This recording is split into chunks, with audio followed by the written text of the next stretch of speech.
Olá a todas e a todos, bem-vindas, bem-vindos. Vou falar um pouquinho hoje sobre o contraste e os diferentes tipos de contraste. Vou falar também sobre pintura em preto e branco e fazer no final uma demonstração sobre possibilidades da pintura em preto e branco. Contraste é uma oposição, diferenças de tons ou de luz de uma pintura ou fotografia, destacando uma figura em relação a outra ou em relação ao fundo. Geralmente é representado pelo claro escuro e pelos efeitos de luz e sombra. Então, aqui é um conceito sobre contraste, só para ilustrar aqui. Tipos de contraste. Contraste de cor. Em inglês é o termo hue. Aqui, duas pinturas, uma de Van Gogh e uma de Matisse. Na primeira de Van Gogh, a gente pode observar um contraste de cor, cores complementares, cores que ficam opostas no disco de cor. Então, aqui no Van Gogh, a gente tem amarelo com os tons azulados, violetas, amarelos com violeta, violeta nas sombras, amarelo no céu, e nas árvores com verde, contrastando com a terra avermelhada. Aqui já em Matisse, ele tem esse estudo aqui sobre esse quadro vermelho, e ali fora tem uma janela, né? E tem um bastante verde. Então, o verde também e o vermelho são cores complementares no disco de cores. Então, aqui é um outro exemplo de contraste pela cor. Contraste por saturação.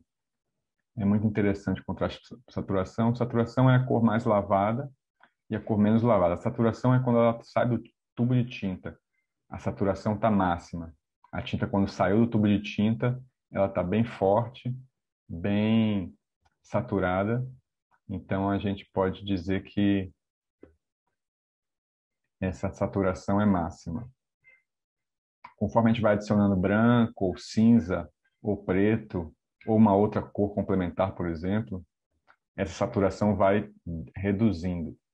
Também pode ser adicionado marrons, alguma adição de alguma outra cor, ou branco, ou cinza, ou preto, que é mais comum, vai diminuindo a saturação.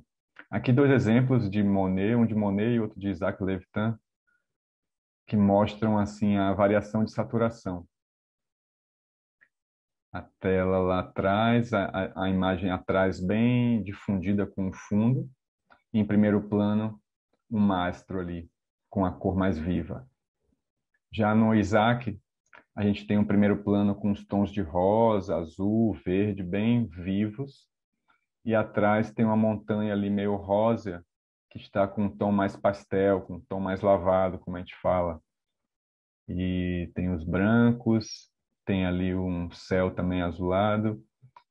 Então, outras montanhas ali também, antes da montanha rosa, tem uma montanha com verde mais lavado também, mais rebaixado. Então, são exemplos de saturação, de contraste por saturação.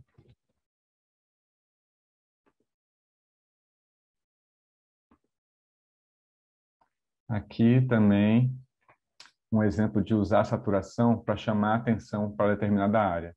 Então, a gente tem uma paisagem toda mais rebaixada, com os tons cinza, mais cinzentado, um azul clarinho, e as flores com vermelho assim bem vivo.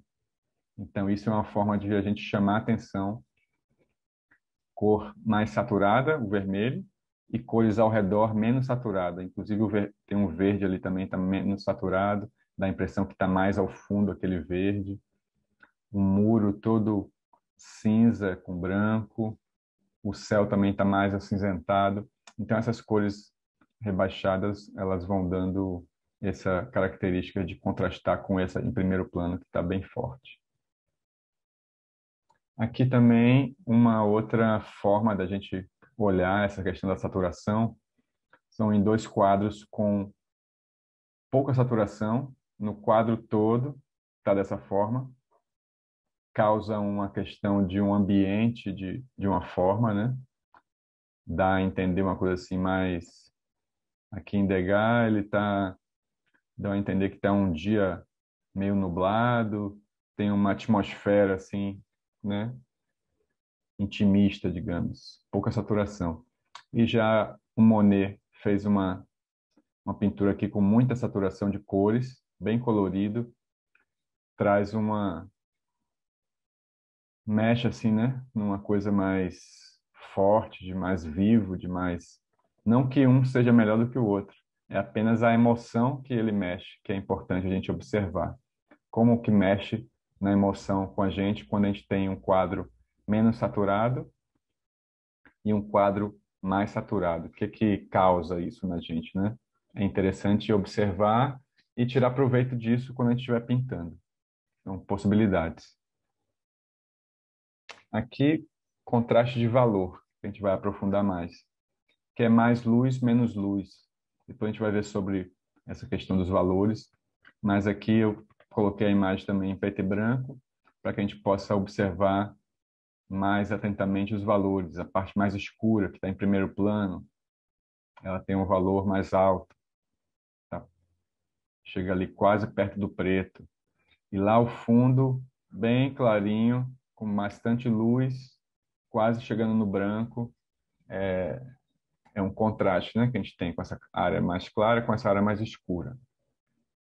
Aqui um esquema assim mais didático assim, para a gente ver um contraste forte usando tons e valores altos, preto e branco, causa um contraste forte. E quando a gente tem um contraste médio, que a gente está usando mais tons próximos, ali cinzas, que são valores mais próximos, os tons de cinza. São também possibilidades que existem para a gente ter em conta aí. Agora vamos fazer uma demonstraçãozinha de possibilidades de pintura com preto e branco e entender o porquê do preto e branco, né? O preto e branco tem essa possibilidade de trazer uma forma de a gente observar melhor os valores, observar melhor esse claro e esse escuro através do preto e branco. Por isso que a gente está usando o preto e branco nessas duas aulas que a gente já fez uma, vai fazer uma outra, e o preto e branco está sendo bem útil para a gente poder entender como os valores, né? Mais claro, mais escuro, como é que eu controlo isso? Uma vez que a gente entenda bem isso no preto e branco, ao adicionar cor, vai ser muito mais fácil da gente trabalhar ali com as cores, né? A gente tem linhas, formas orgânicas, formas geométricas, o próprio gestual, que é os traços que o artista deixa. E dentro dessas possibilidades, a gente vai estar sempre podendo olhar se nossa pintura vai ter muito contraste, vai ser branco e preto, ou se vai ter pouco contraste, mais tons de cinza,